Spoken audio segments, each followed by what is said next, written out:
All right, we are live on a Google Hangout. My name is Tim. I am the Bible Thumping Wingnut, and what you're watching here is a live recording of a Bible Thumping Wingnut podcast episode.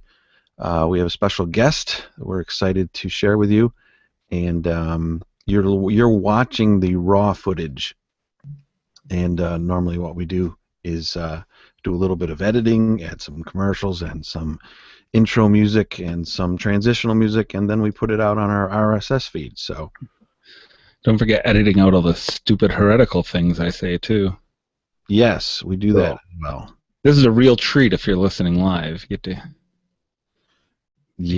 dumb stuff. It's almost like a Council of Google Plus. Hey now. Hey. Okay. Let me see. Let me press record here.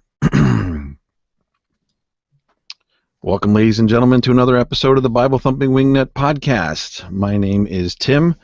I am the Bible Thumping Wingnut, and I am happy that you chose to listen today. Today is a Friday night. It is August 19th, and Len and I are here. I took a whole week off from the man cave and just got down here tonight, a couple hours ago, set up and ready to record a couple episodes, and I'm happy that you're going to listen, and I'm thrilled to be back recording with Len Pettis. Bible Thumping Wingnut is a ministry of Striving for Eternity. Go to strivingforeternity.org for more about what Striving for Eternity is all about. Lots of great resources there. Len and I met almost 2 years ago in another. Well, no, let me back up. The anniversary that I'm thinking of is the anniversary of my YouTube channel. And about another 10 days, it will be 4 years for BibleThumpingWingnut.com YouTube channel. So, is that something to be celebrated? It seems like a lot longer than 4 years. When you look back, I mean, like days and weeks, months go by quickly, but looking back, it really seems like the YouTube channel's been around longer than 4 years. Like dog years. Yeah. What it is, contending with atheists for 4 years. Like time goes past like dog years. Bible Thumping Wingnut. This podcast that you hear right now with Len and I, we are the Bible Thumping Wingnut podcast, and then we have a Bible Thumping Wingnut network, which our podcast, of course, is a part of, but also our interactions with Matt Slick on Sunday evenings. And then we have Conversations from the Porch, another podcast, and a third podcast called Semper Reformanda Radio, as well as Wrath and Grace Mixes. So lots going on. I'm thinking of adding some others, but we encourage you not only to listen to us, but also listen to the other podcasts that are on this RSS feed. We love your feedback. We read all your emails. We're not able to read all your comments on either SoundCloud or Mixler or the YouTube channel, but we do read your emails. So if you'd like to contact us, give us some feedback, tell us what you think. Matter of fact, we're giving away a T-shirt next week based on everyone. The drawing for the T-shirt will be based on everyone who sent in an email.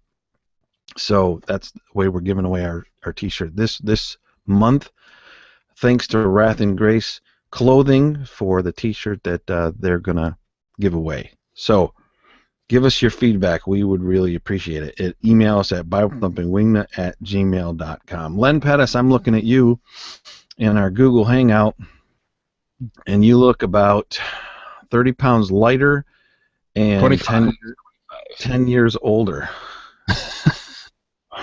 I shaved, man. I am clean shaven for the first time in probably a year and a half. No soul patch, no goatee, no sideburns even. Gone. It's all gone. I got to be honest. I was so struck by how thin you look that it didn't even dawn on me you don't have a beard.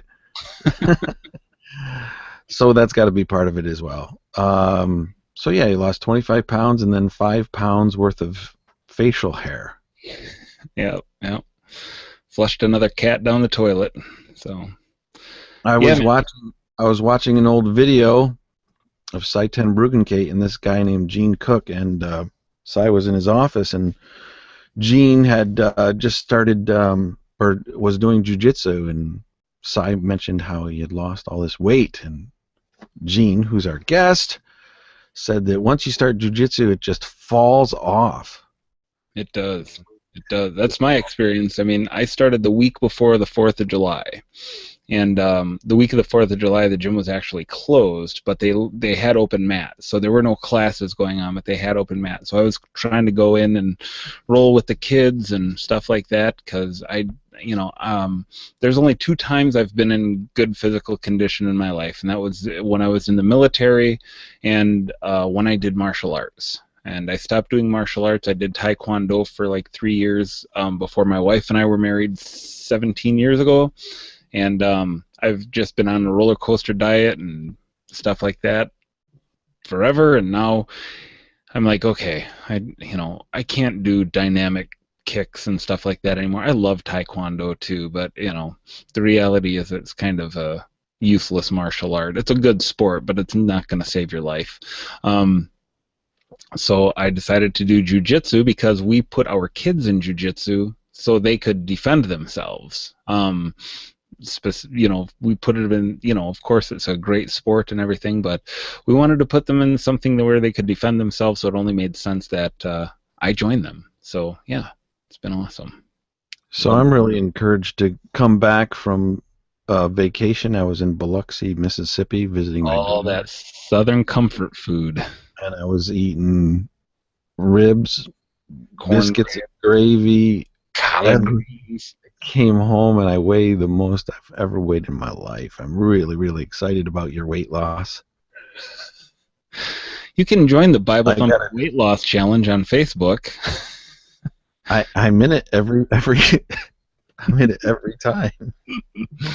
Yeah, for those who don't know, we do have a weight loss challenge that Tim's sister Jane runs, and it's kind of an ongoing thing. Every 6 weeks or so, we encourage one another, and it's been good. That's a great group. It's growing. It's not. It's nobody fighting about AHA or theonomy there, so that's good.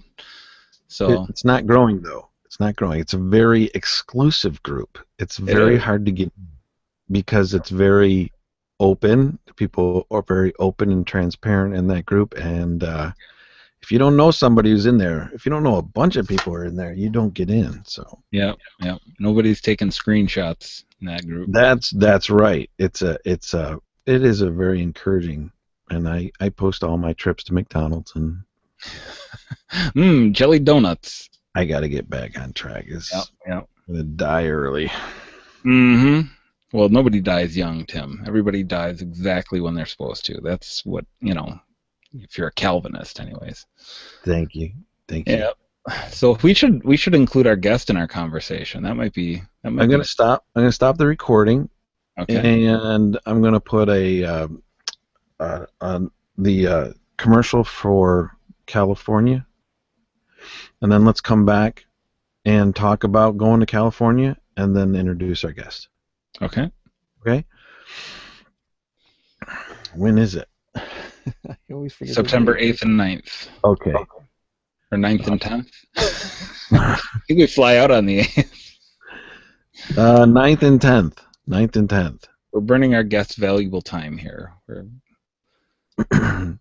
NorCal Fire, Len. Big debate coming up. We're going to be there. We're going to California. J.D. Hall's going to be there. The Kirbys are going to be there. Lots of people are going to be there. Are you ready for the debate? No. Good night. I am not. I have a lot of work to do yet. So I'm debating Chris Date of the Rethinking Hell podcast. He is a conditionalist, or what some have classically understood as annihilationism, although it's a little more nuanced than what most people think of annihilationism. Nonetheless, the debate is on the nature and duration of hell. The thesis is conditional immortality biblical? So Chris is defending the position of conditional immortality. I am defending the Orthodox Christian tradition of hell, of what the Bible actually teaches, and we're going to be debating for about 2 hours before the NorCal Fire Conference starts. So it's appropriately called NorCal Fire. So come on out if you can make it early. You will see the debate. We will, if all the technology lines up with the church, we hope to be broadcasting it over Mixler and Google Plus. The plan is Mixler. Mixler. That's the plan. We're going to make sure we do it right, and we're going to be videotaping it and not streaming the video because of the issues we had in New Jersey. Yeah, so I'm excited about this. It's an amazing opportunity that Andrew Rappaport has given me because this doctrine is so important. I mean, this gets to the very heart of the gospel itself, and I think people don't realize just how important this doctrine is. In fact, I think most Christians would just as soon forget the doctrine of hell actually exists and continue talking about limited atonement. Well, look, when you're talking about limited atonement, what are you really talking about here? When you're talking about soteriology, all of this is connected to the doctrine of hell. So it's important stuff. We hope you'll come out, but more importantly, the conference is going to be on the Word of God. We had J.D. Hall, Carl Kirby Jr., and Andrew Rappaport. All will be preaching and teaching on the Word of God, the sufficiency of the Word of God in the life of the Christian. And it is an evangelistic conference, so we are going to be doing outreach on the after the conference on Saturday night. We're going to be going downtown and shedding the light of the gospel. So I hope you will join us. It is awesome. This will be my 6th fire conference, I believe, 6th or 7th. So I'm pretty excited. So how do people register? I don't know. strivingforeternity.org.com. You're supposed to be prepared with the details, dude. NorCalFire.info or something like that. Just Google it. Go to Striving for Eternity. There will be a link. Oh, the commercial we just played probably says it too. Yeah, it probably does. All right, I stopped it. We'll put another commercial in there. And hey, Len, we've got a special guest. Somebody you invited. Who is Gene Cook? Gene Cook is also known as BJJ Moses. He has a new podcast. At least he's not new to podcasting, however. Gene Cook. He was podcasting before it was cool to be a podcaster. Yeah, I think they started iTunes because of him. Like, oh, we need somewhere to put this wonderful audio. Let's start iTunes, and we'll give it a platform. But no, yeah, he was podcasting way before it was the hip, cool thing to do. Had quite a following. I think you recorded, over 500 episodes, Gene, of The Narrow Mind? And now he is back in the podcasting saddle with the BJJ Moses podcast. So welcome, sir. Thank you for having me. I'm pretty pumped, actually. I'm really excited to talk to you. I was talking to our mutual friend Dustin Seegers this week. Dustin. Yeah, great guy. He and others like Saiten Bruggenkate, they actually credit you with the prominence of presuppositional apologetics and its biblical usage that we see now as being very common, something we didn't see back when you had the Narrow Mind podcast. In fact, Dustin said that your influence has literally changed atheism. That's the first time I've heard that, but well, okay. Yeah, when we were talking about it, he basically said, when before presuppositional, Van Tillian presuppositionalism caught on, atheists would really take a position. Empiricism, naturalism, nihilism, whatever, and they would take a position and hold it and defend it. And the effect that presuppositional apologetics has had on atheism is that now it's just pragmatism. They're going to adopt whatever position basically works. And he credits your influence on the church with the Narrow Mind podcast introducing people to Cornelius Van Til and Greg Bahnsen and their teachings, and bringing their teaching down to the everyman, everyday layman Christian level. And so I think it's safe to say that Bible Thumping Wingnut is kind of a product of the Narrow Mind podcast and your ministry from all the way back then. So Thank you. yeah, I appreciate that. I want to tell you, Gene, if Cy learned from you, Cy came before How to Answer a Fool came out. Cy came on this YouTube channel and debated some rather well-known professing atheists and brought the priests up and really changed completely the engagements between atheists and Christians on YouTube completely. It really revolutionized it. Now their only retreat, like Dustin Seeger says, what's the only way to defeat the presuppositional argument? It's to deny truth, become the ultimate skeptic, and that's what we see. That's what we see from Matt Dillahunty and from just about anybody who tries to engage with a Christian who knows the presuppositional apologetics. So lots of impact versus the stuff that you put out. I have a question before I let Len take over again. Sure. When did the Narrow Mind podcast start, and when did you stop? Our first episode was in March of 2003. And I think that was the same year that podcasting technology actually was invented. So what we were doing is we were just recording MP3s and then placing them on a server with a link, and people were downloading them. So when podcasting became popular, it was a perfect fit for us because we were already recording the MP3s. We just had to publish it on iTunes. Mm-hmm. So 2003 we started, and I believe the last one I did, the last several years, like 2010, 11, 12, I didn't record that many episodes, maybe a total of 5 episodes those whole 3 years.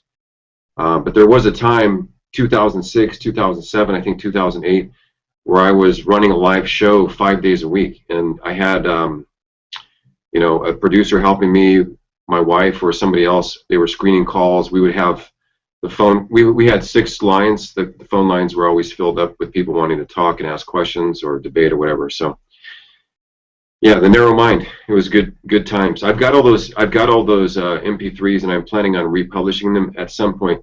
The problem is, like every Christian, I think I've shifted my theology in a few areas.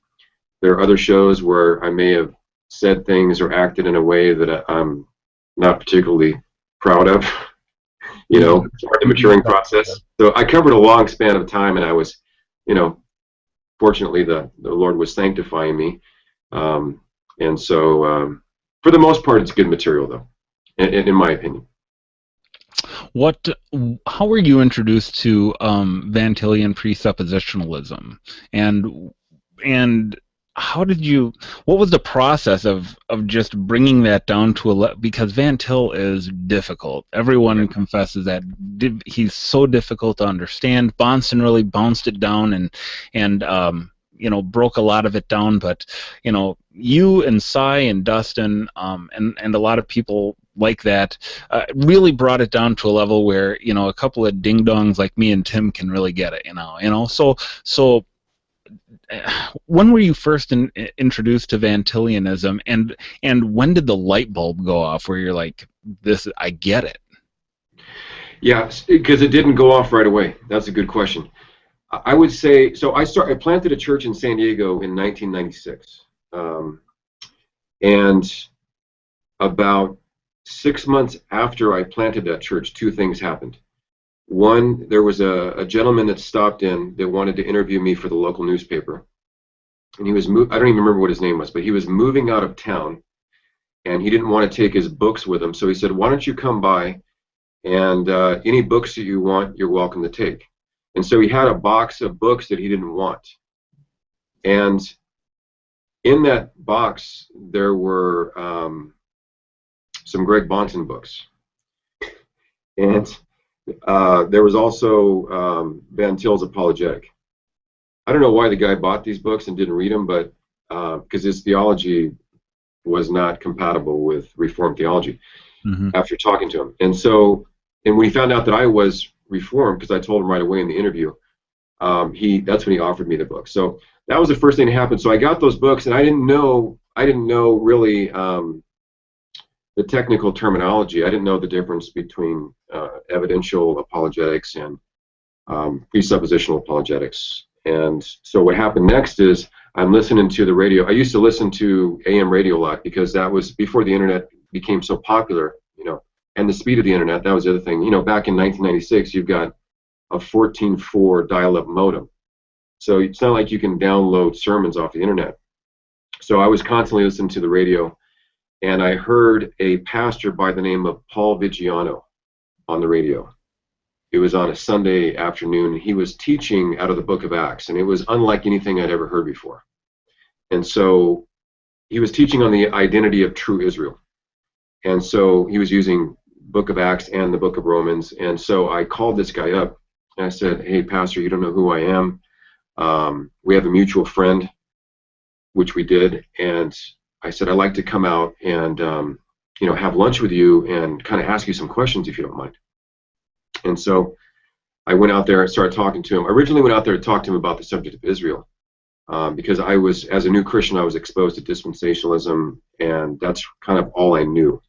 I was, so in the beginning of my Christian, my pastoral ministry, which started in 1996 as a lead pastor, I was still dispensational to some degree, and I was also a Calvinist, which was kind of an odd combination back then. I mean, you had John MacArthur, who was also that, but he was the only one I knew of. So I went out there and started picking Paul's brain, and he said, "Do you know anything about, do you know who Greg Monson is?" And I said, "I've seen some stuff by him." He said, "Do you know who Van Til is?" And I said, "I've seen some stuff by him."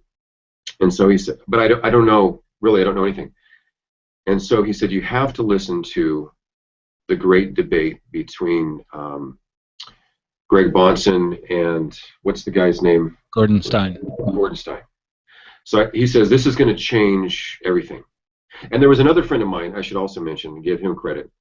There was a friend of mine named Tim, and he had loaned me these tapes. And I listened to them, and it was just way over my head. Because at this point, I was listening to the Bible Answer Man every day, right? And for me, that was apologetics. Somebody asks you a question, you answer it, you know, according to the way the question's being asked. So you try to give them an answer, right? Even though they deny, of course, the authority that you appeal to, which is Scripture. And so I would never get anywhere with people that had a different authority, a different ultimate authority than I had. And so I listened to it, and I didn't get it. So I kind of put it in the back shelf. Now, after I talked to Paul, he mentioned it again. I said, "Yeah, I listened to a debate, but I really didn't understand it." He goes, "Listen to it over and over again." And so I listened to it over and over again. And then I noticed that there was a place called a website, or actually they didn't even have a website back then. It was Covenant Media Foundation. And he said, "You know, there's this place called Covenant Media Foundation, and they've got a really good ministry. They have a bunch of tapes and things like that. You should really check them out." And so I looked at them, but I didn't have very much money at the time, and I really wanted to get, there was a 16-tape series by Greg Bonson on the transcendental argument for the existence of God, or what we've called TAG.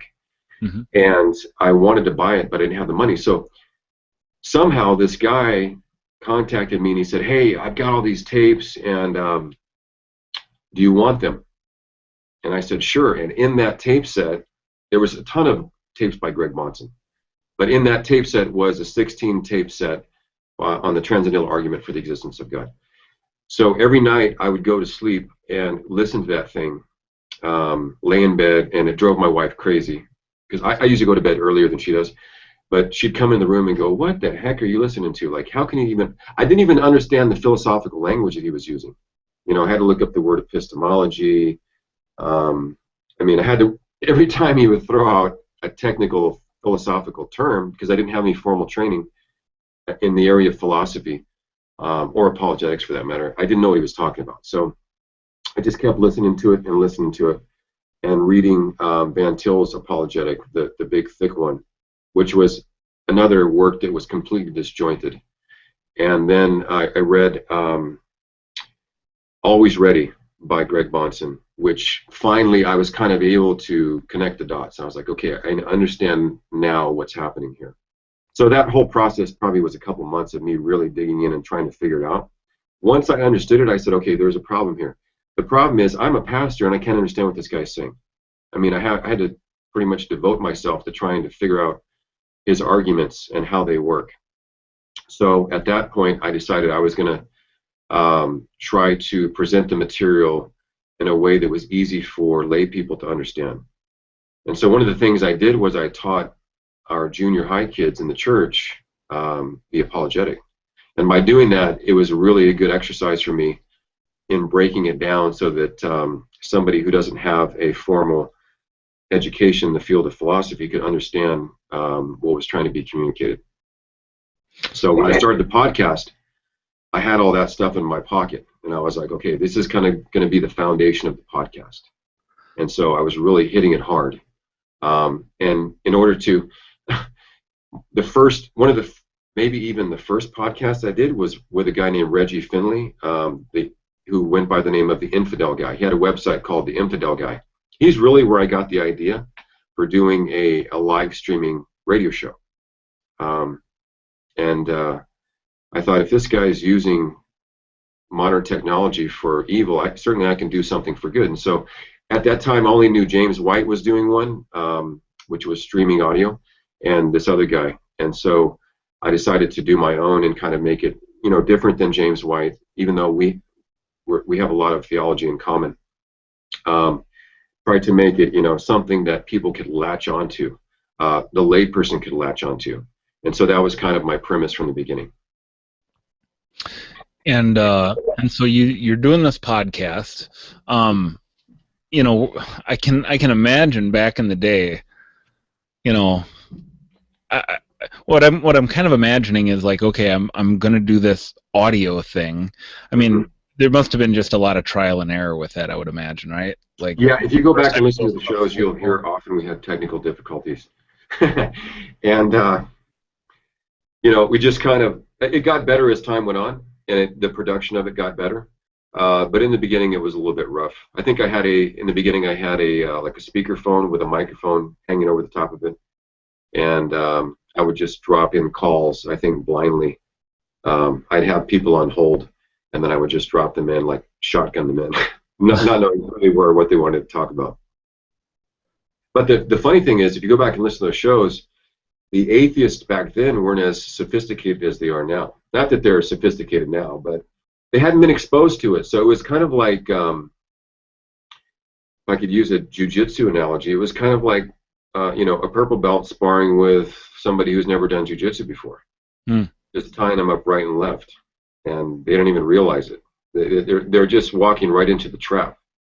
And then they would go back and study, and then they'd want to be back on again, and there was no end to people contacting me thinking that they could refute my arguments. But I don't think there is a refutation for biblical truth, which is presuppositional.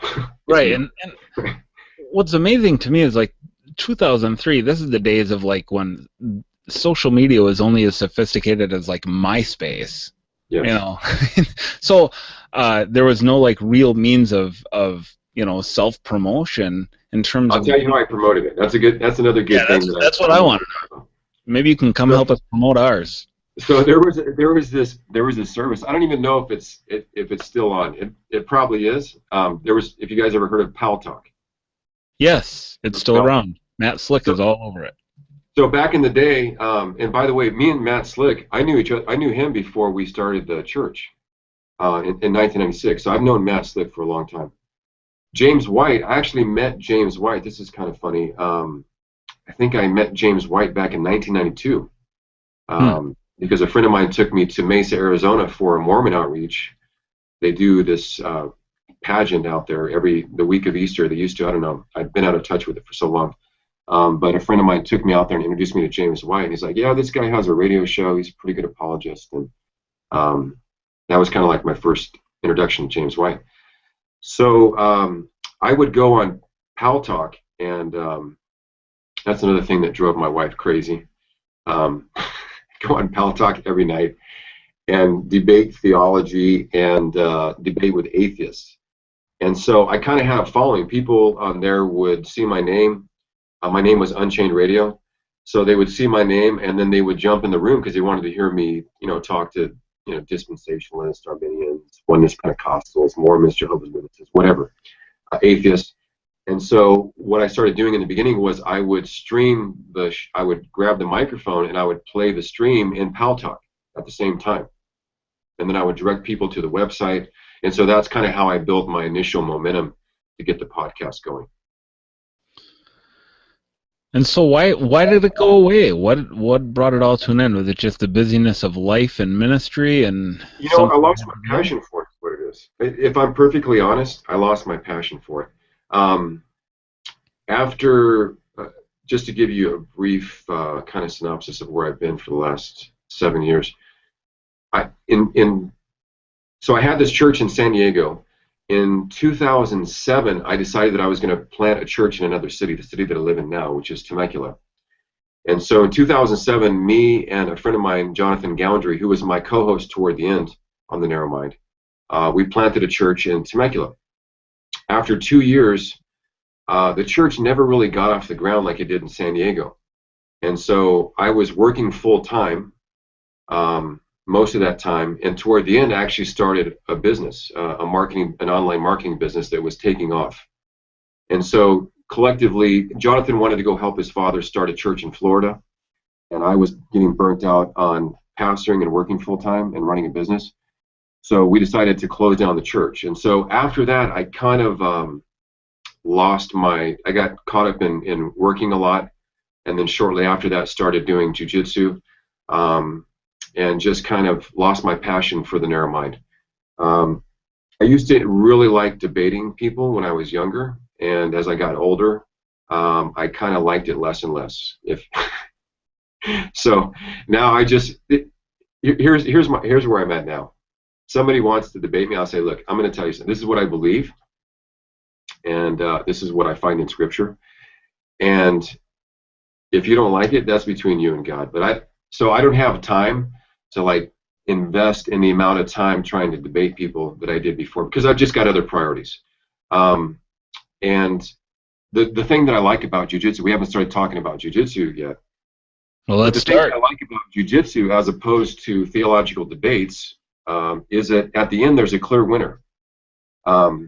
Normally in a theological debate, the people that hold your position are raising your hand, and the people that are holding the other guy's position are raising his hand, and he walks away feeling like he did a good job, and you walk away feeling like you did a good job, and everybody's kind of scratching their heads as to, were any people's minds changed? Did anybody, and of course, having a high view of God and the working of the Holy Spirit, I understand that, that's how God changes hearts, is through the proclamation of His truth. So I don't want to downplay that at all, or even discourage other people from participating in debates. I think I did 22 formal debates before I quit doing formal debates. So I did quite a few on a wide range of subjects.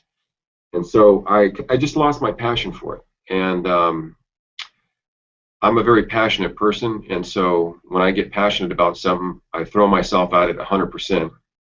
And if I'm not passionate about it, I probably won't be doing it for very long, if that makes sense. Yeah, absolutely. And your new passion, as you mentioned, is Jiu-Jitsu. You are jumping back in the podcast saddle with a podcast called BJJ Moses. I currently have your app open, and I have binge listened to every episode. I'm as a brand new white belt, getting my butt kicked all the time. I'm watching your videos, and I see this private lessons thing, and I'm like, maybe I need to take a trip to California for a few weeks. Oh, you're coming to California?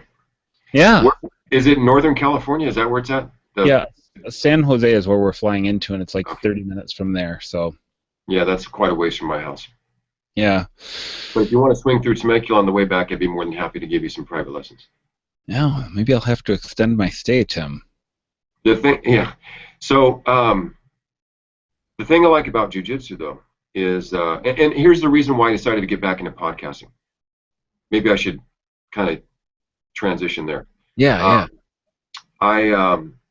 I like podcasting, and I just felt like the narrow mind. There was other guys that had kind of picked up the baton, side being one of them, who was able to spend a lot more time and energy than I was, and travel and all that stuff. And he's doing a great job. And other guys like Dustin Seegers. So I kind of felt like all the material, everything that I wanted to say about apologetics, I pretty much said it in those 500 episodes. So what I did now is I came up with this idea, because for those that don't know, Jiu-Jitsu is it's a martial art, but it also is primarily grappling. So there's a self-defense aspect of it also, but most of it has to do with grappling, submission grappling, either with a gi or without a gi, which is the uniform for those that don't know. So I decided that, the scripture uses the term grappling or wrestling. Paul says that, we wrestle not with flesh and blood. For example, we wrestle with our faith. I wrestle as a Christian man. I wrestle with my heart, wrestle with my conscience. And so I came up with this idea to do a new podcast that incorporated some of the things that I really love. Jiu-Jitsu being one, theology being another one. So my plan is to kind of have a cross platform there, exposing Jiu-Jitsu guys to my particular brand of Christianity, if I can put it that way. I don't want to be crass, but the true brand, right? And and then exposing Christians to Jiu-Jitsu. So, which I've already had a lot of guys that are Christians who are narrow mind listeners that have started Jiu-Jitsu as a result of hearing me talk about it, me being passionate about it. So, yeah, that's kind of what led me to start the new podcast. Yeah, and I want to talk about it because I'm looking at the app menu here, and you have, of course, the Start Here button, which is the logical first button, but then you have grappling with the body, grappling with the mind, and grappling with the soul. So let's kind of break those down one at a time. Talk a little bit about grappling with the body. I assume here we're talking about the physical aspects of the art of jiu-jitsu. Yes. So grappling with the body is just me. Usually I've kind of adopted a co-host for that already, a black belt by the name of Jeff Gallegos. And we're actually scheduled to record another episode. He has a busy schedule too, so we're going to schedule another episode this Sunday night. So hopefully it'll be published early next week. But it's just two guys hanging out talking about, for the most part, jiu-jitsu related subjects. Sometimes we'll go off on a tangent and talk about, a dog that got lost in the neighborhood or something like that. But it's basically just two guys hanging out talking who have jiu-jitsu in common.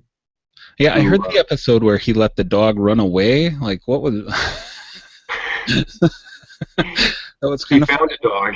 Okay. So that's a good example. Jeff found the dog in the neighborhood, brought it home, posted some,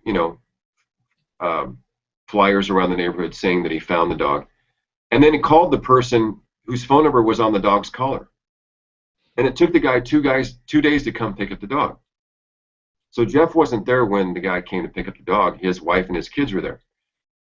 So the dog kind of cowed down when the owner came in, and so of course Jeff wasn't there. So then he takes the dog outside, and one of Jeff's kids said he actually gave the dog a kick when he was getting him to go in the car with his foot. So when Jeff got home, now the guy's gone, the dog's gone, and Jeff really wasn't in the market for adopting a lost dog. So, of course, he felt bad about the situation, but, it is what it is. So then the dog comes back a couple of days later. The dog comes back to Jeff's house. And if I remember the story correctly, one of Jeff's friends came over and he was knocking on the door. And so the wife and the kids hid in the room, thinking, oh, that's the owner coming back for his dog. And so, long story short, they found a new home for the dog, and so even though that's not related to jiu-jitsu, that's kind of like a little thing that was happening in Jeff's life that we decided to talk about. So, and Jeff has, in my opinion, he's got a pretty good sense of humor. He's a funny guy. He's really hilarious. You guys interact really well together. I enjoy the heck out of it. Yeah. So we have I think that's important to mention. We've got a good chemistry, and he's constantly got me cracking up. So I'm trying to be the serious guy because I have kind of a crazy sense of humor too. Some people don't get it. I'm trying to be the serious guy, and he's cracking me up. So we got a lot of people listening to the podcast that are in the jiu-jitsu community. So now I'm going to start recording some shows under the other two categories. Grappling with the mind will have to do with issues that engage your brain.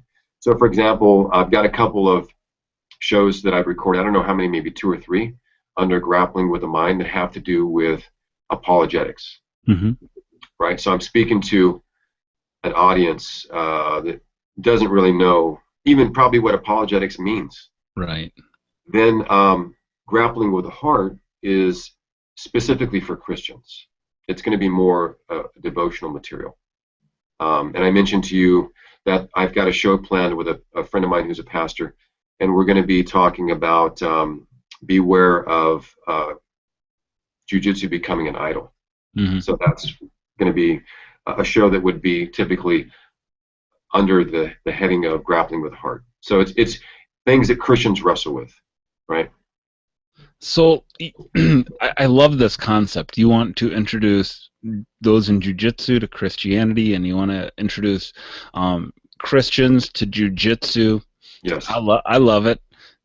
Tell me about your journey into jiu-jitsu. You, like me, started, you're a late bloomer. I'm 42. You started, what, at like 46 or? Yeah, I took my first class when I was 46 years old. I'm 52 years old now. And you are now I think I saw you post it, you are the #1 ranking purple belt in the IBJFF, which is like, you're a big deal. IBJJF, yeah. See, I'm such a white belt, I don't even know the abbreviations. That's okay. There's one more qualifier there that we should mention, and that is the #1 purple belt for men that are 50 to 55. Well, so when you compete against guys your own age. Right. It's a huge accomplishment for me. I don't take it lightly because there's about 200 guys that have placed. They only show on the list of on the rankings. They only show the list of guys that have placed first, second, or third in the last 3 years. But I think there's about 200 guys on there.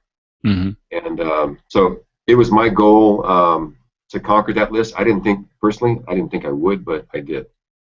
And so I've won some significant titles in jiu-jitsu competition.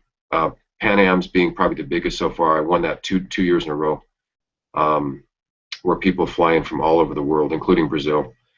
And I've had some success at it, and partly because I think I'm very passionate about it. Yeah. I've given myself to it 100%. So.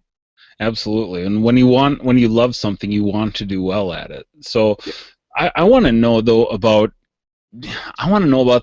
the process in your mind that said, I think I want to try to do jiu-jitsu, and then your first time walking into the dojo. Tell me about like your start. Where were you physically? Where were you mentally? And talk about the journey and like your first 3 months of jiu-jitsu. I'd love to hear that. I try to forget about my first 3 months of jiu-jitsu, but I'm hoping my first 3 months will end soon. It will, but it's going to take longer. What you're experiencing in the first 3 months may take 6 months to a year, and you'll still be experiencing it. So just be patient. For those that don't know, jiu-jitsu is a very it's a very complex martial art, and so it takes a long time. I just want to mention that because I'm saying, in response to your comment about 3 months. It takes a while, unless you're some freak of nature, to get a good handle on it. So in 2011, I found myself. I'd gone on several diets over the years. Well, let me back up a little bit. If you listen to the old Narrow Mind episodes, you'll find that I was constantly making references to UFC. So I became a UFC fan back in, I don't know, 2003, I think, 2002. Started really watching UFC, and I was intrigued by it. And Joe Rogan, who's one of the commentators, who's now a black belt in Jiu-Jitsu, would, when the fight would go to the ground, that's where Jiu-Jitsu takes place. So Jiu-Jitsu is the art of grappling with submissions, either choking or manipulating a limb to get your opponent to surrender.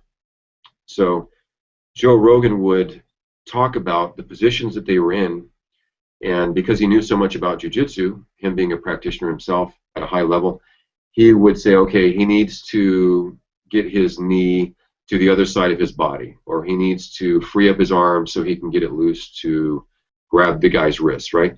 And almost always the guy would do what Joe Rogan predicted was going to happen. I was like, wow, this is really intriguing. So there's a whole system here that, where, you know, there is a procedure. There are things happening. There are responses. There are counters. There are counters to the counters. And it's kind of like a human chess game. And so I kind of filed that in the back. I thought I was too old, okay? I mean, I was 46 years old. I had just got done being a pastor for 15 years. I would find myself out of breath every time I had to get on my hands and knees and go unplug the mouse from the back of my computer, right? Or plug in the speakers or a headphone jack or something. And I was really out of shape.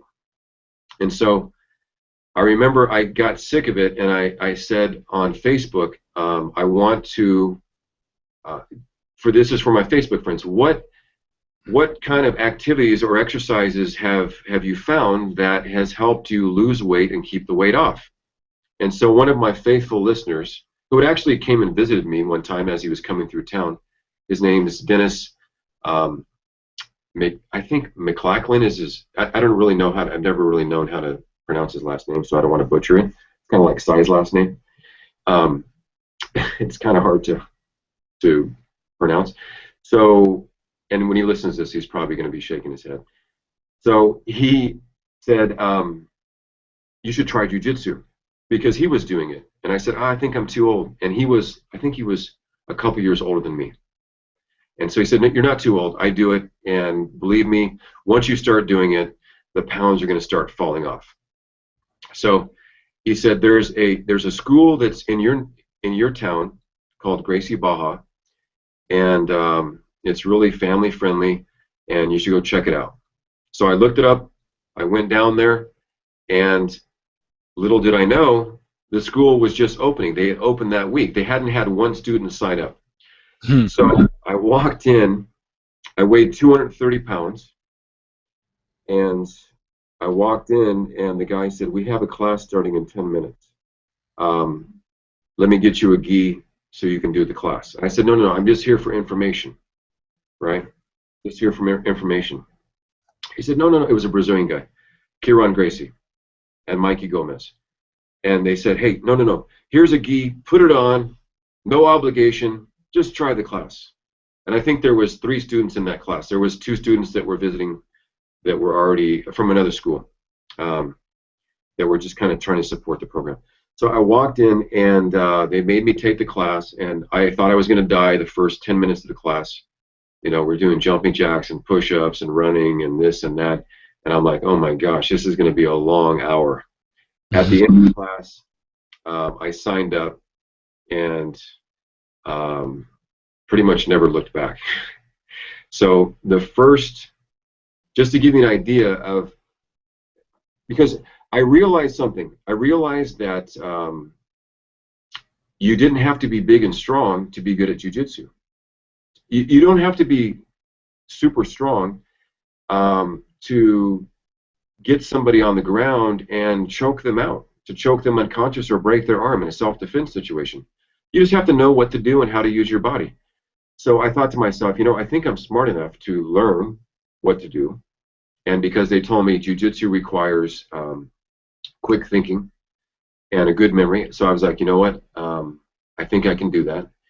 And so I decided to give it a try. So I remember asking the guy, how many times do I need to come in order to, get promoted on a regular basis?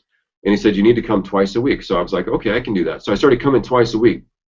Then other students started signing up after me, and they were getting better than me. And so I was like, what's going on here? So I asked this guy, I was like, you guys are getting really good. And they're like, yeah, Gene, because you never train. I said, what do you mean I train? I come on Tuesdays and Thursdays. Like, yeah, you never train. So these guys are coming 5 days a week, right? And so I was like, well, Kieran told me I had to come 2 times a week. And they're like, yeah, that's the minimum, right? So I said, okay, so I'm going to commit to 3 times a week. And then 3 became 4, and 4 became 5. Now I train on average at least 5 classes a week, and I'm teaching 6 classes. So I'm doing 11 classes a week. That's an average week for me. So obviously the more time you put into it, the shorter the learning curve is. But just so you know, I started thinking that I was good, right? Started thinking, oh, I'm getting better, I'm getting better. So everybody's like, well, you should compete. So I competed. I got my butt kicked. I went to the next competition, got my butt kicked. Went to the 3rd competition, got my butt kicked. Where were you in your belt ranking when you? I was a white belt. Okay. Yeah, white belt. So I was probably training 6 months when I did my first tournament. Okay. But I had a false. The great thing about I could talk about jiu-jitsu for hours, but one of the things I like about jiu-jitsu is there's no lying on the mat.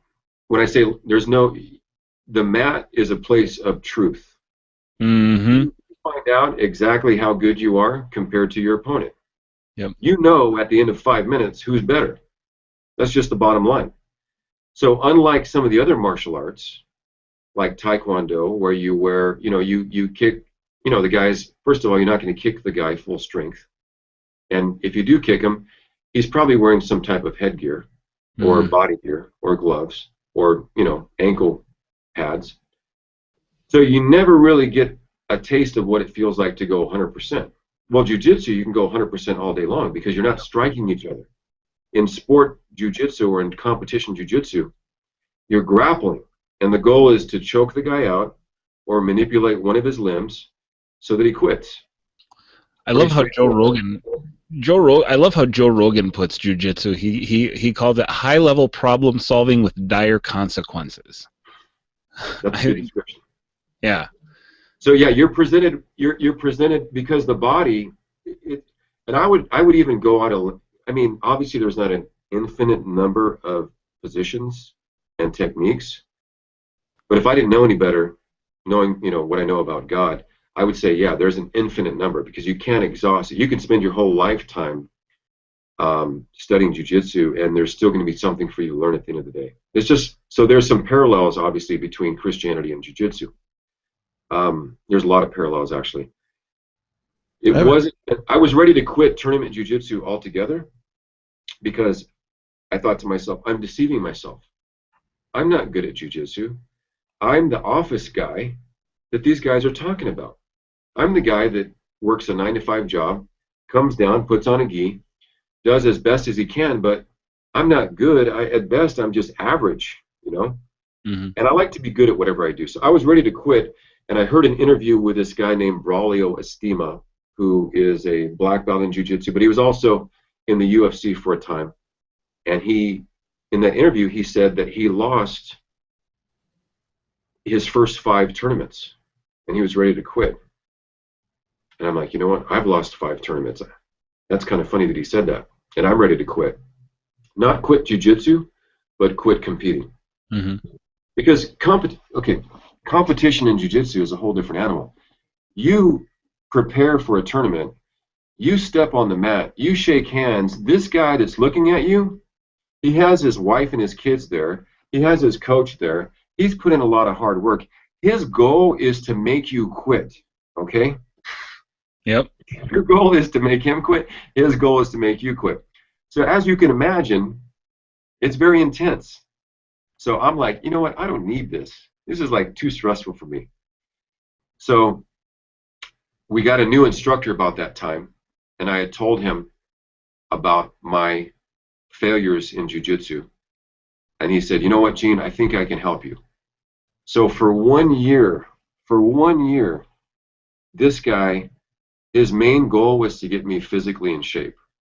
He said, Gene, we need to get you physically in shape first because the problem is you're not in shape. You know, you're getting tired too easy. And to go with these young guys, you have to be in shape. And so I lost 45 pounds from the time I started. I weigh 185 pounds right now. Wow. And I can eat whatever I want. I can eat a bowl of ice cream at 4 o'clock in the morning if I want to. It doesn't matter. I can't gain any weight right now, doing the amount of exercise I'm doing. So I like that aspect of it. So, and I mentioned ice cream because I did have a bowl of ice cream the other day at 4 o'clock in the morning when I woke up to take care of I've got a puppy. I'm a dog breeder also, but that's a whole different thing. But not to get off sidetrack. So this guy worked with me for a whole year, got me in great shape, and I went and did another competition. Finally, after this guy worked with me for a year, I won my first match at blue belt level against a guy that was much bigger than me. I didn't win gold, but I won a silver medal, and I won my first match. So that was a huge accomplishment for me. So about that time, the school closed down. I transferred schools, and the new instructor, who's now become one of my best friends, his name is Tom Cronin. He said, Gene, if you want to compete in jiu-jitsu, I can help you. This guy, he wins everything he enters. And certainly he did help me. And so the next tournament, I won gold under his tutelage.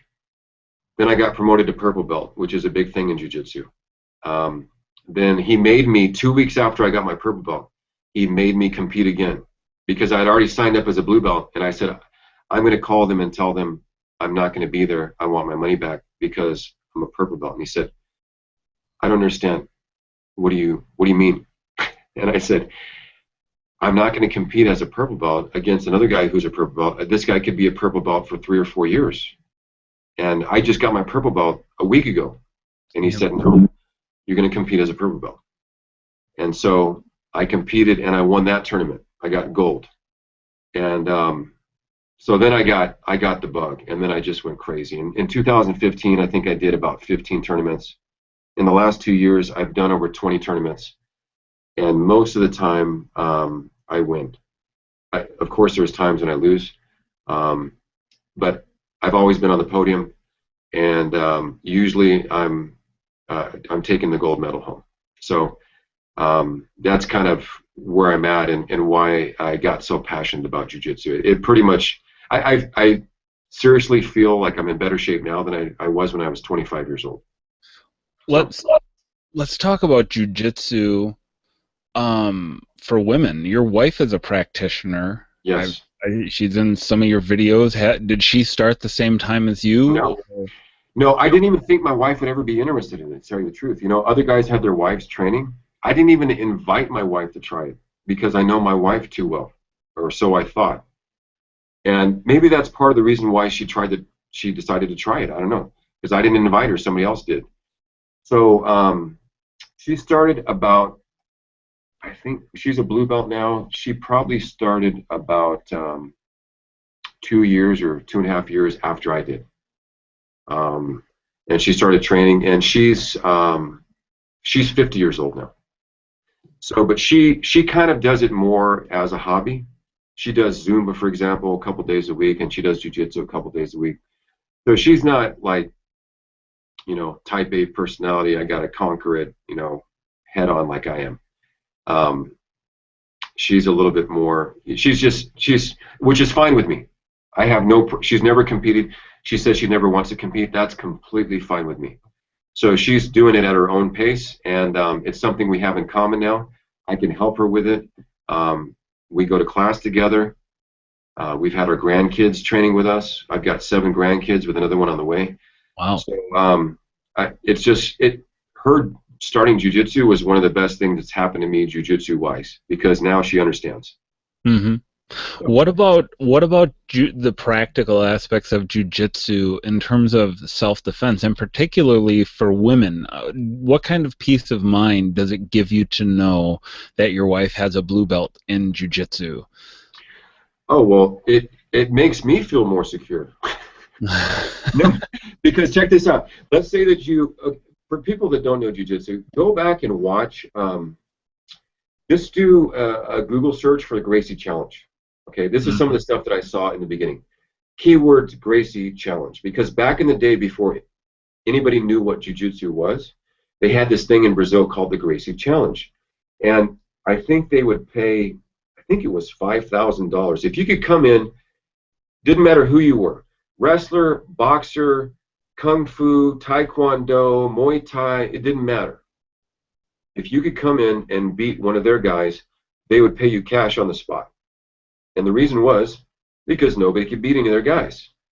And sometimes they would have a teenager, a 17-year-old, an 18-year-old, who weighed 140 pounds. Royce Gracie, if you know anything about the UFC, Royce Gracie won the first 3 UFC events. Yep. With Jiu-Jitsu. I mean, he was beat. Ken Shamrock. That's a pop. Ken Shamrock is a physical specimen. Yes. Back then he's the same age as I am. He's 52 years old.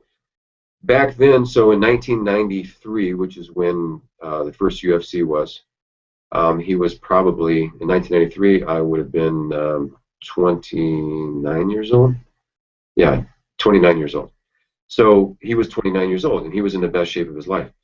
So, and Royce Gracie came out weighing 170 pounds with a karate gi on and a black belt, and it was laughable to most people. Oh, can I tell you something, man? When I saw that, I remember, because I was doing Taekwondo at the time, and I remember thinking, oh, this isn't fighting. What this guy is doing is not fighting. Yeah, I was frustrated with it. Yes. They didn't even know what was happening. He would take them to the ground, take their back, choke them out, and they would tap, and people were like, what? What just happened? There's no blood. I can't remember but he gi choked somebody, I think in UFC 2.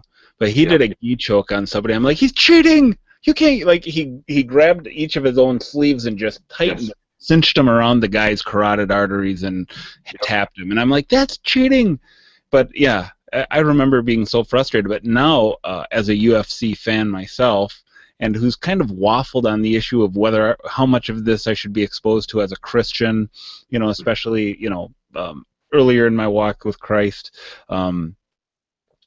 that's completely changed. I want to see grappling. You know, it's like when I watch football, I watch the line.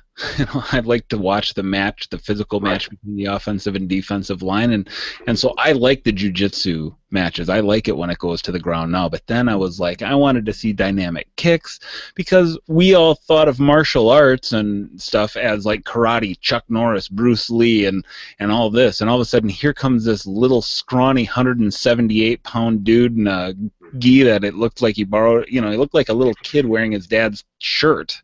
And he just took these guys down, and when he tapped Ken Shamrock in UFC 1, everyone thought Shamrock was winning that fight, and it was like, what happened?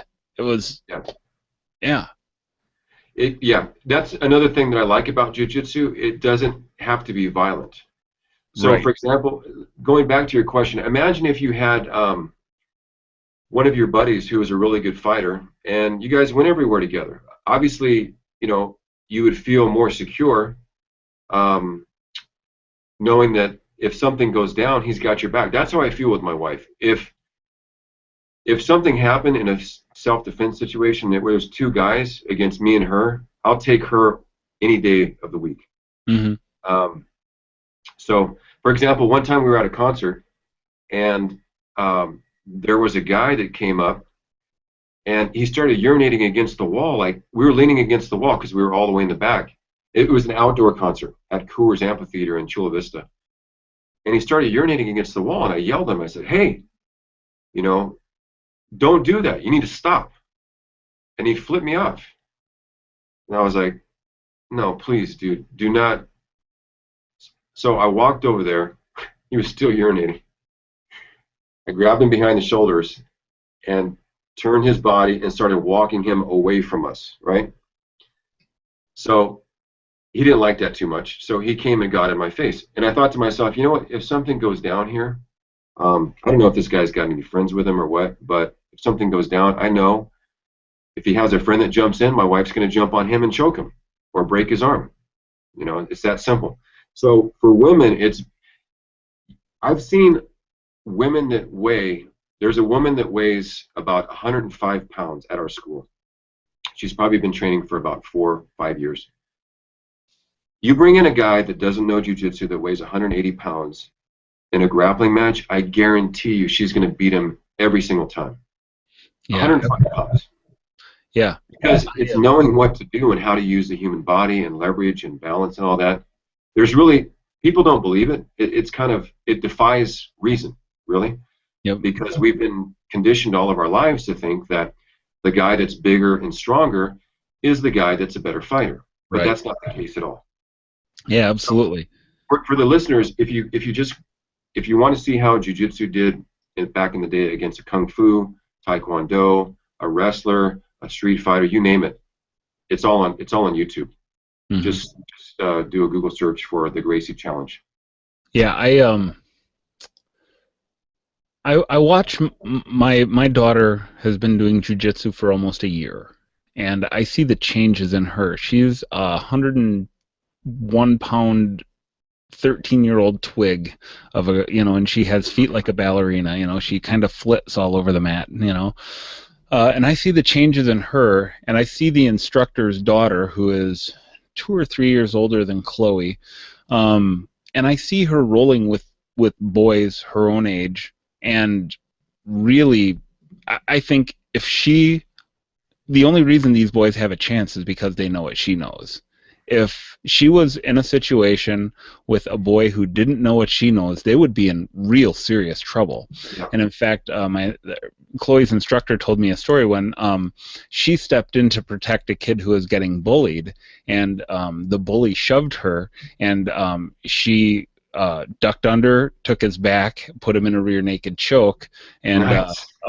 Took him down just laid down on her back and had him in a rear naked choke until a teacher came and broke it up, and took them both to the principal's office and called the parents. And he said, you know what? He said next time I hope she puts him to sleep, because if the school is going to tolerate that kind of behavior, then my daughter really needs to know how to defend herself, and she does. Good. His whole goal is to get her to purple belt by the time she graduates college. So, or not graduates college, graduates high school, and goes into college. And a girl with a purple belt in jiu-jitsu, very dangerous. Very dangerous, absolutely. And in fact, I like how you put it on your podcast. You say that knowing jiu-jitsu is like being armed when the other person isn't. It's literally like you have a weapon and somebody else, the person your opponent, does not. Yeah, and here's another interesting dynamic. It gives you a sense of confidence. Obviously, you need to be careful because they teach us, and we teach. I teach also. If there's a weapon involved or something like that, you got to be smart. Jiu-jitsu against a gun is not going to work. Okay, jiu-jitsu right. Against a guy with a knife in his hand, if you know enough, you could probably disarm. But there are certain scenarios. Jiu-jitsu against multiple attackers, not a good idea if you're by yourself. So, in addition to being able to defend ourselves, they teach us really how to defuse situations. Yes. But I was on a bus in Hawaii. With my wife, we were taking a bus to the mall, and there was a crazy kid behind us. It looked like he was all tweaking or something, and I could see it in his eyes. And he was talking to himself, and at one point he reached forward and placed his hand on my wife's shoulder. And I very calmly turned around and said, "Do not touch my wife. Take your hand off my wife right now." Now this is a kid that's like 25 years old. Looked like he was in pretty good shape. But I think just the tone of my voice and the way I looked at him, he apologized, And if I didn't know how to defend myself, sure, I probably would have said something, but I don't think it would have came through as strong and as clear as it did. And I might have got a different reaction from him, especially right. if I was still weighing 230 pounds. Right. And, unable to breathe if I have to, run 10 feet. Yep. So it changes everything. Even in business, it changes the dimension. The way you view people, because sometimes as human beings, we put people on a pedestal if they're bigger, stronger than us, you know. We may be intimidated by them or impressed by them. Jiu-Jitsu is the great equalizer. The mat is the equalizer. Yep. You find out. So we, you know, we're doing it every day, and in addition to being great exercise, it's a life skill that you take with you everywhere you go. Do you ever find yourself just walking around sizing people up? I mean, yeah, I do. If I'm honest, I go to the gym, you know, once in a while with my wife. I don't lift weights, but I'll go down there to help her or to coach her or to go in. I swim laps in the pool sometimes to supplement my cardio. Mm-hmm. And I see these guys walking around the gym, and I'm like, these guys have no idea. They're walking around with their chest out. They're all pumped up. They have no idea how vulnerable they are. Because we have guys, for example, that'll come to the jiu-jitsu school. They don't know any jiu-jitsu, but, you know, they're in the Marine Corps because we have a lot of Marines that live here. And, you know, a 22, 23-year-old Marine, I'm just, you know, tying them up left and right. They can't understand it. They can't understand.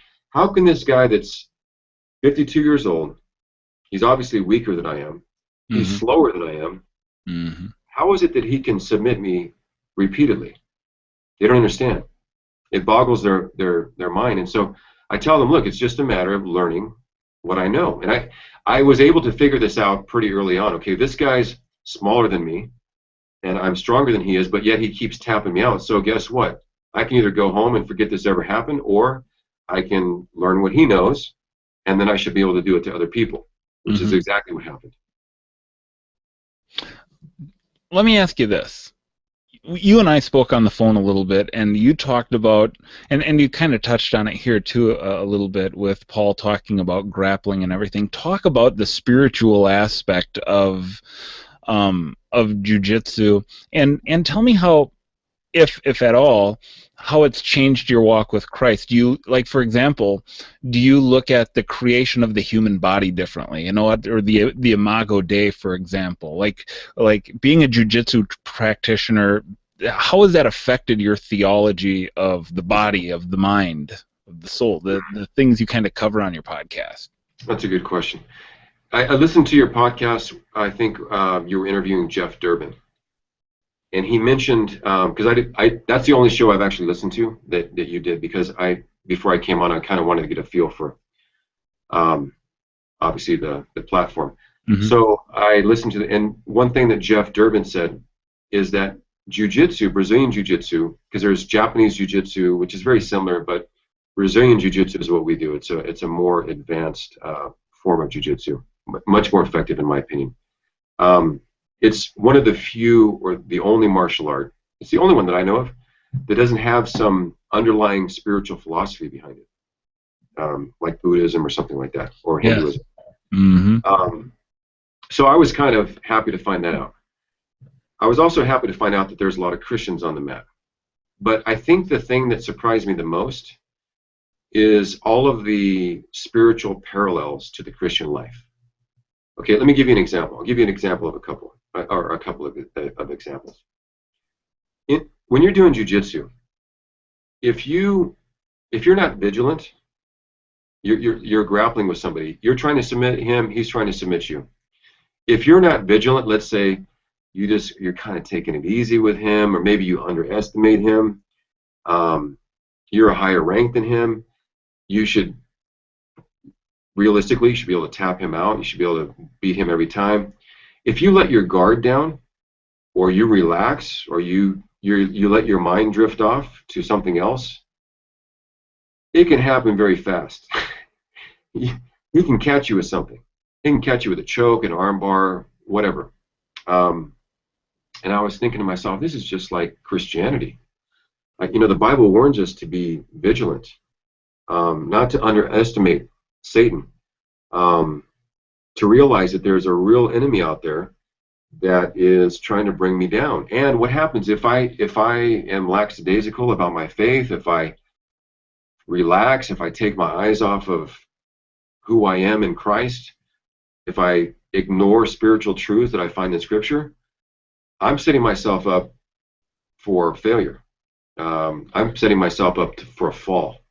And so there's those types of spiritual parallels, I think. The other thing is, here's another one that I learned early on.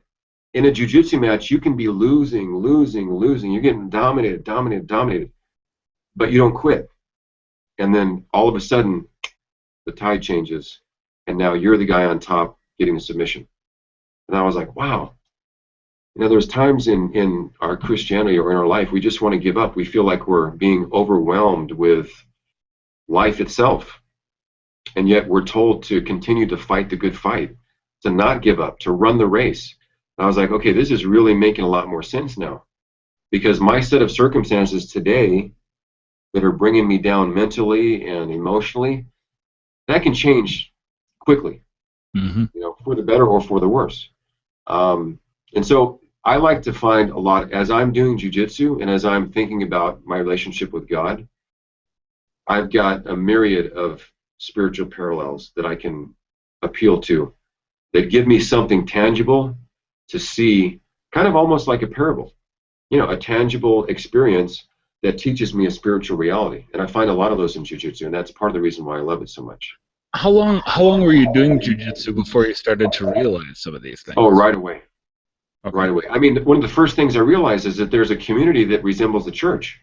You've got a brotherhood of guys that meet several times a week who have a relationship with each other that's centered around one thing, jiu-jitsu. And I was like, wow, this is just like, in many ways, this is much like the local church. And just like the local church, you've got problems. You got people backbiting, gossiping, sinning against each other. And I was like, wow, this is kind of, being a pastor for so long, wow, this is just like the church. You've got a leader, right? For the most part, usually you've got one guy who's the main leader in the jiu-jitsu school who's teaching, just like you have a pastor. In our particular jiu-jitsu school, we've got a plurality of teachers. We've got like 8 black belts, and 5 of them teach on a regular basis, whereas most jiu-jitsu schools have 1. So I'm like, oh, wow, this is kind of like a comparison between a church that has a plurality of elders and a church that has 1 elder. Okay, we benefit from the different styles and perspectives from these 5 instructors, whereas if this other guy goes off, the whole thing kind of gravitates around him. If he leaves, the whole thing falls apart.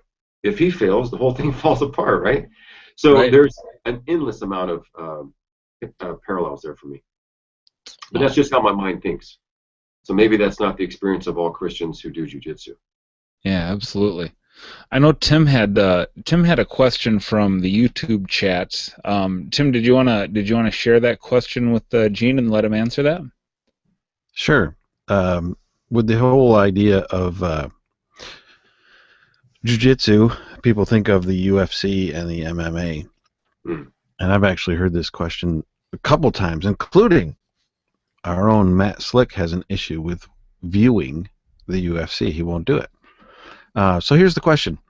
What are your thoughts on Christians watching the UFC MMA? Is it glorifying to God when 2 people, and in many cases 2 of his children, are intentionally trying to inflict pain/harm on the other human being? Is God smiling down on this sport? I understand that injury and pain can happen in other sports like football or hockey, but those sports, the main purpose and goal is not to try to hurt, injure, or inflict pain on the other person. It's kind of a random question, but I just thought I'd bring it up since you're talking. No, it's a good question, and it's a question that I've struggled with over the years, or let's say wrestled with. First of all, just to correct a couple of premises that may not be 100% accurate, I'm pretty sure. I mean, I've watched some hockey games. Yeah, the main goal, it's very physical. I mean, there's intentionally smashing that guy against the plexiglass with all of their weight, all their speed, all their momentum. That's not just so they can get the puck, right? I mean, it is ultimately so they can get the puck, but they're trying to render that guy useless on that particular field that day. Yeah, that guy's usually called the enforcer, right? In hockey, the there's one guy who is the enforcer, and he's there to lay the law down. And right, and then if also you've got fistfights that take place in hockey that there's no rules. There's no rules. There's no, which never made any sense to me, why they let that go. And I suppose it's entertaining. And then let's talk about football for a second, and then I'll move on to the meat of the question. Football. Look, when they sack a quarterback, I'm not a football fan. I don't watch football, but I've watched enough to know when they sack a quarterback, they're not trying to be as gentle as possible. Okay, they're trying to take that guy out of the game. They don't want that first string quarterback in the game. They want the second string quarterback. They're physically trying to take him out of the game. They've actually had to make rules, such as I think they call it spearing, where you go in head first, like a spear, right, with your helmet. They've made rules to try to keep the game of football safer. But let's talk about the real question here. I've wrestled with the same issue that's being brought up. As a Christian, can I, in good conscience, enjoy, watch, and support MMA? And I think that the question comes down to conscience.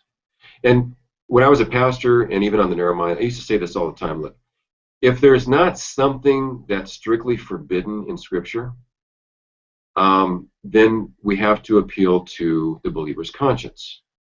So if your conscience bothers you, then don't watch it. But if it bothers you because you're watching MMA, it should probably bother you if you're watching football and hockey also, if you're going to be consistent. Over the years, I don't watch the UFC as much as I used to. I used to watch I would order every single pay-per-view, have a party at my house, invite people over. I don't do that anymore. If I'm available and somebody invites me, then I'll probably go. But my enjoyment of UFC has dwindled a little bit over the years, and I think it's partly due to Jiu-Jitsu. I see that there's a form of quote-unquote fighting, if you will, that is in fact, they call Jiu-Jitsu the gentle art, because you can subdue an opponent, you can stabilize an opponent, hold an opponent without seriously hurting him. But if you have to seriously hurt him, you can do that also, and that's one of the things I like about it.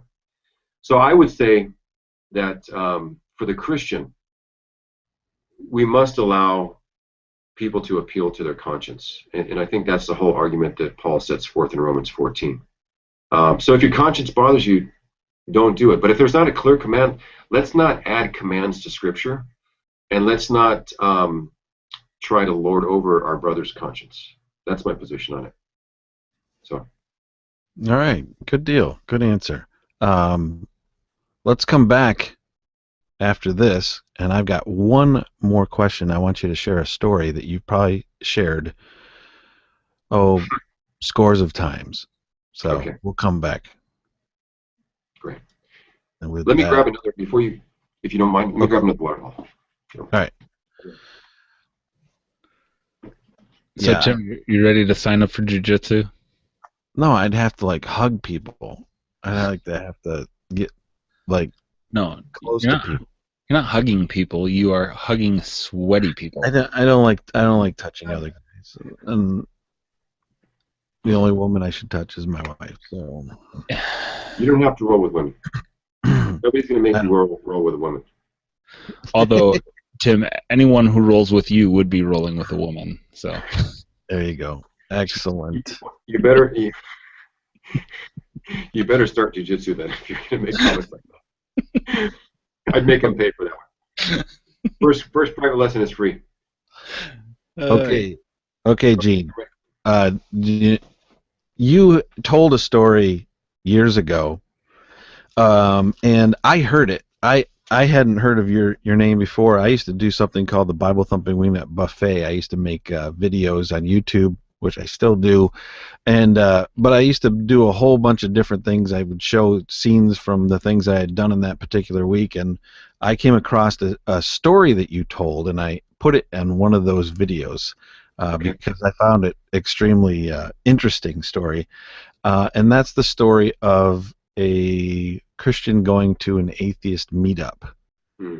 And I wonder if you would mind sharing that story with our audience, because I'm sure none of our podcast audience has watched the video that I did probably over 3 years ago.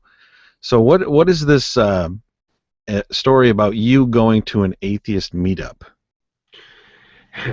So once again, this is back in the days when 99% of atheists had never heard of presuppositional apologetics or the transcendental argument for the existence of God.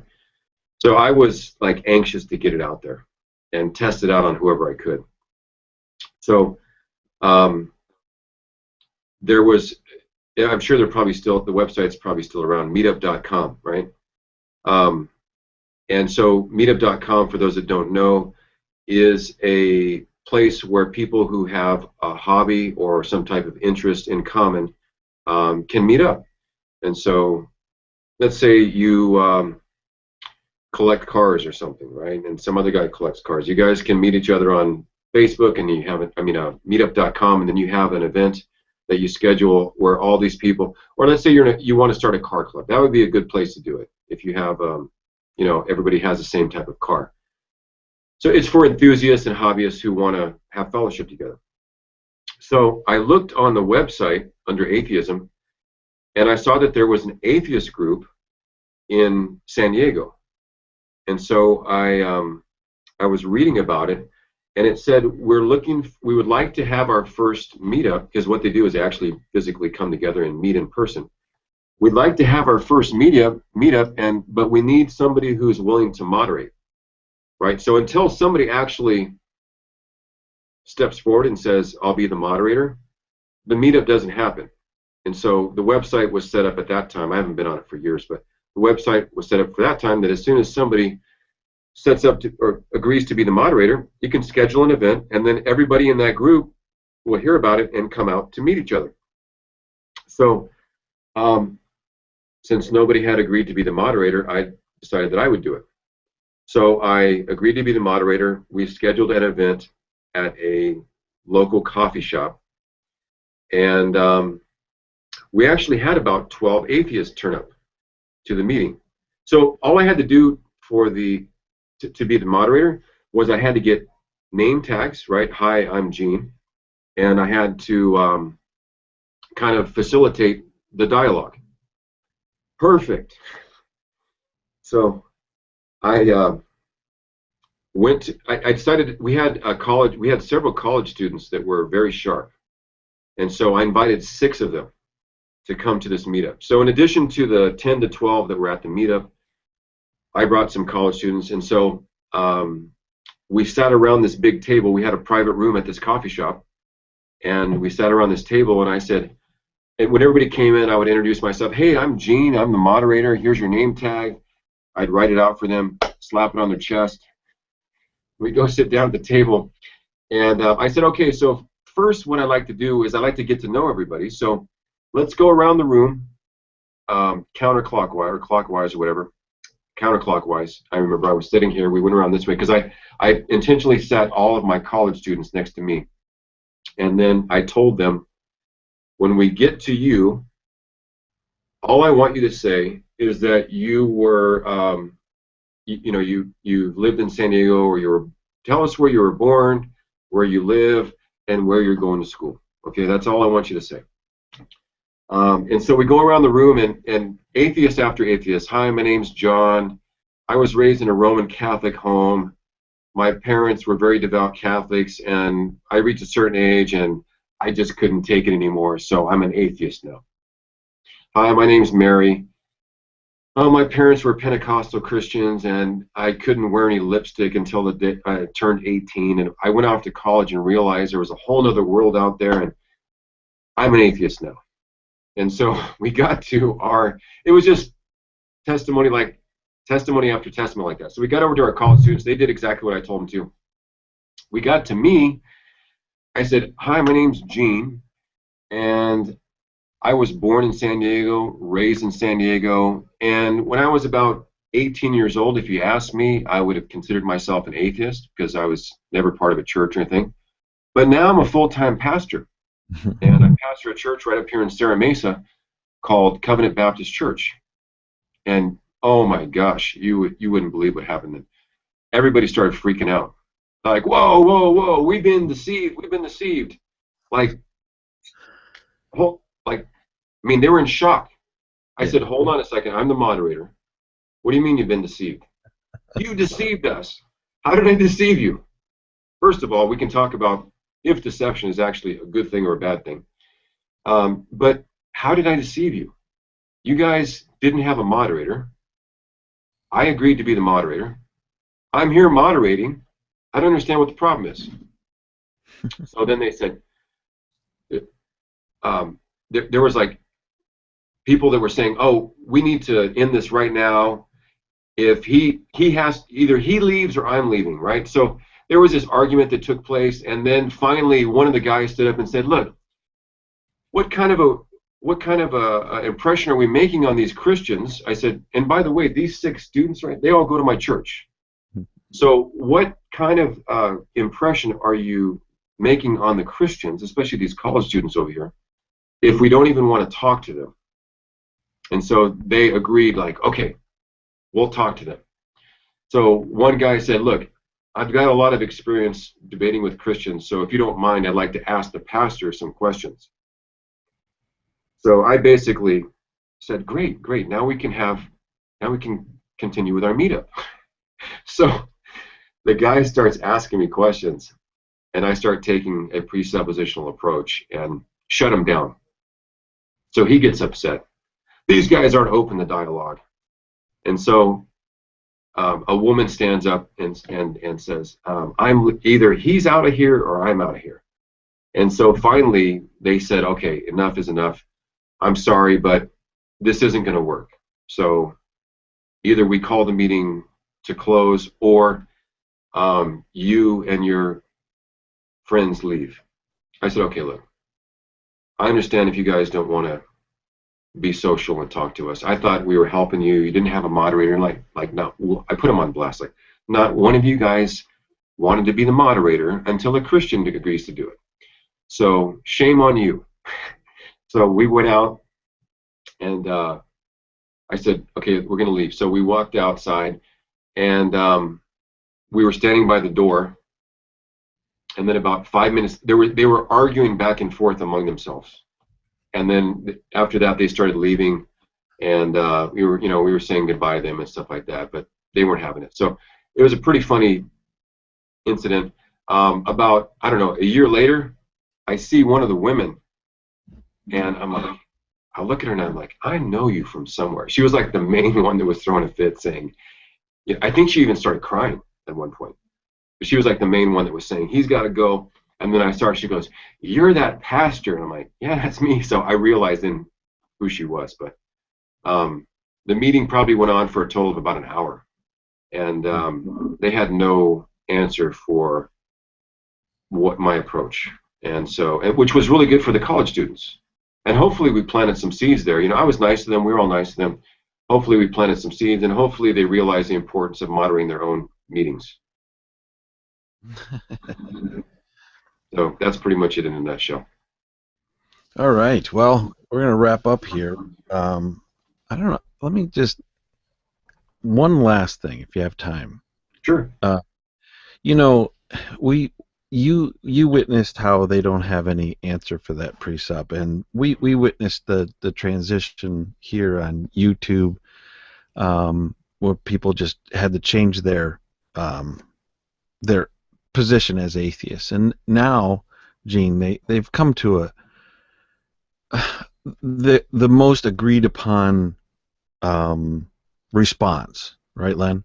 It's not a good response, but everybody knows it's the best response that they have, and it's pretty much to try to just belittle presuppositionalism or use the excuse, well, you don't know anything either, which is just bringing everything to ultimate skepticism. So that's where those that have engaged with it, that's where they've landed with how to respond to the presuppositional argument.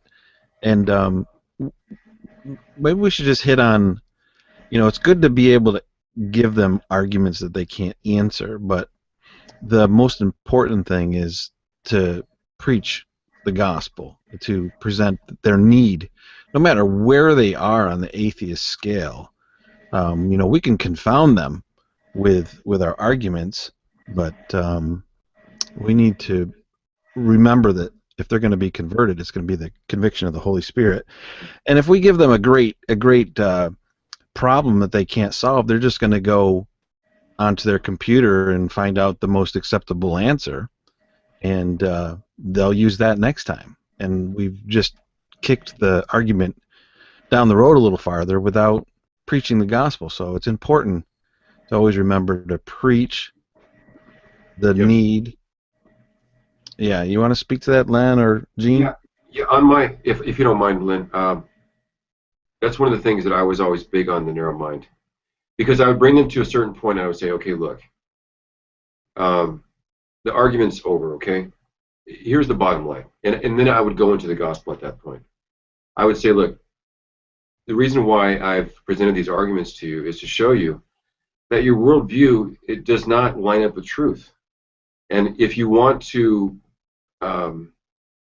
experience the fullness that you were created for, if you want to know truth, if you want to have answers, it's only found in Christ.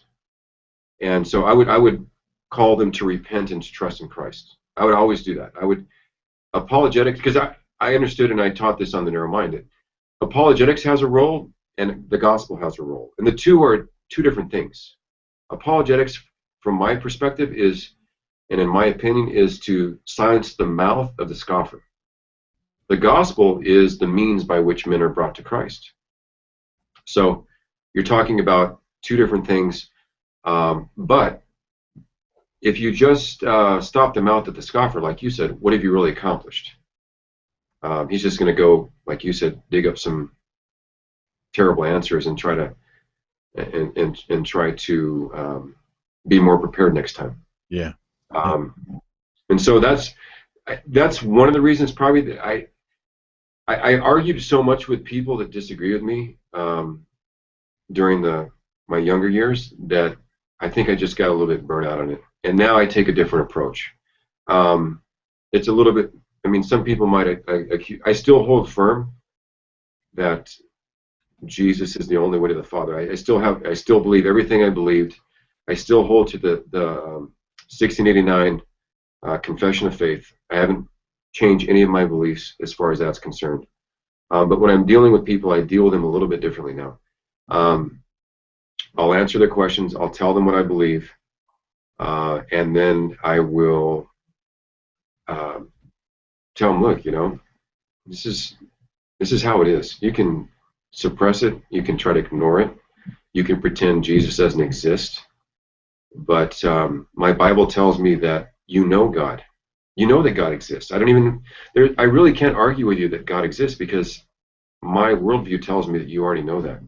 And until you're willing to submit to Him, surrender to Him, tap out to Him, quit being who you are and find out who He wants you to be, you're going to be without hope in this life. And none of it's going to make any sense whatsoever. Your existence isn't going to make any sense. Your life isn't going to make any sense. When loved ones die or hurt you, it's not going to make any sense. It's only in Christ that our eyes are opened and we can experience fullness of life, the fullness of life that we were designed to experience in fellowship with Christ. Amen. Amen. Good stuff. Gene, how can people find you on the internet? I have a Facebook profile, BJJ Moses. So you can find me there. You can check out my website, bjjmoses.com. You can download my mobile app in the iTunes App Store or on Google Play. I don't have a whole lot of time to answer people's questions. So I still get people wanting to challenge me to debates. I'm like, I don't do that anymore. Not because I'm against debate. It's just something that I'm not passionate about anymore. And if you're going to be a good debater, you got to be passionate about it, right? Like, if you're going to be a good pastor, you got to be passionate about church, about the body of Christ, about seeing people grow. You're going to be good at Jiu-Jitsu, you got to be passionate about it. So I just have kind of backed off of the whole polemic aspect of my Christianity, and I still tell people the truth. I mean, I have friends at the dojo that are atheists. They know I'm a Christian. I don't compromise with them. They know who I am. If they want to ask me a question about God, I'll be more than happy to answer it for them. If I hear them saying something stupid out of the background, sometimes I'll challenge them on it, but not for the purpose of getting in a debate, just as a clarification, like, wait a minute, are you telling me? And here's the funny thing. My tone has changed. I will look an atheist in the face now, and I'll say, you really believe that? Come on. Do you really believe that? You really believe that life came from non-life? You really believe that? You really believe that we evolved? You really believe that there's nothing beyond this life? Do you really, really, really believe that? Because I noticed that non-Christians, especially on Facebook, they sound like Christians, right? They have morality. They even talk about prayer in a different way. They say, I'm going to send good thoughts your way. It's ridiculous. Yeah. Explain to me the mechanics of how you send good thoughts somebody's way. It makes no sense whatsoever. But yet you hear it all the time. Sending good vibes your way. What are you, a flower child or something? You know, explain the mechanics of that to me. Because I can explain the mechanics of prayer to somebody who doesn't believe in God. You know, there is a God, and he tells us to talk to him and to cast our cares upon him, and he's like a father that looks out for his children. I can explain that to somebody even if they disagree with it, but I've never heard an explanation for how you send good thoughts somebody's way. So I try to just kind of, you know, show that the emperor's not wearing any clothes. Yeah. Yeah. Just by saying, well, you know, if you want to believe that life came from a rock, I guess there's really nothing I can do that can convince you otherwise. But if that's the existence that you have, you know, I feel sorry for you. I really do. Yeah. And I kind of leave it at that. That is great stuff. BJJ Moses, let my people roll. Thank you for joining us, Gene Cook Jr. It has been thank you for having me. One of the funnest conversations we've had on this podcast, at least for me. Good. And one last question. Somebody who lives in... he's taking his wife out. Come No, on. okay. Somebody... She's not banging on the door, which means I still got a little bit of time. Somebody who lives in your area wants to know which school you train at and teach. Okay, so this is I put this shirt on intentionally. This is the team that I train on, Carlson Gracie. Carlson Gracie died in 2008. His son, actually, Carlson Gracie Jr., is still very active, and it's going to be at our school on Monday night in Temecula. So if you're in my area and you want to come out and meet him, it'd be a good time to do it. But I train at Carlson Gracie. There's other good schools. This isn't the only one. There's hundreds of good schools out there, you know, different names. So this is where I train. This shirt is actually, I think, yeah, from, see how it says Maui on the bottom? There's Carlson Gracie gyms all over the world. This one happens to be from Maui. But yeah, I train at Carlson Gracie. Cool. All right. And by the way, the person that's asking, did they say they're in Temecula or San Diego? Or I live in Temecula. They live in the same town you do. Well, they definitely need to connect with me. So send me. Some people have told me that they can't friend request me on Facebook, but yet I'm still getting friend requests every day. I don't understand. So if for some reason you can't friend request me, I approve everybody except for people that are trying to sell me stuff. So, but I even approve them, but I just delete them for a clerk. So if you can't friend me for some reason, send me a private message. All right. All right. All right. Crickets. Yeah, that's great for radio. Silence. Hey, if you want to get somebody's attention on the radio, give them like 3 seconds of silence. That's how you get them, like, seriously. I learned that trick back when I was doing the Nevermind. You go, I'm going to say something really important right now. And then you just go totally silent. Pregnant. And then you say what you wanted to say. And you got their attention. All right, Tim, what do you think? That's it. It's a wrap. Yeah. Hey, this probably won't be on the air, this part, of course, but we need to talk about mobile apps. Yes. You're an app guy, right? That's right. That's my main source of income is creating mobile apps and websites. What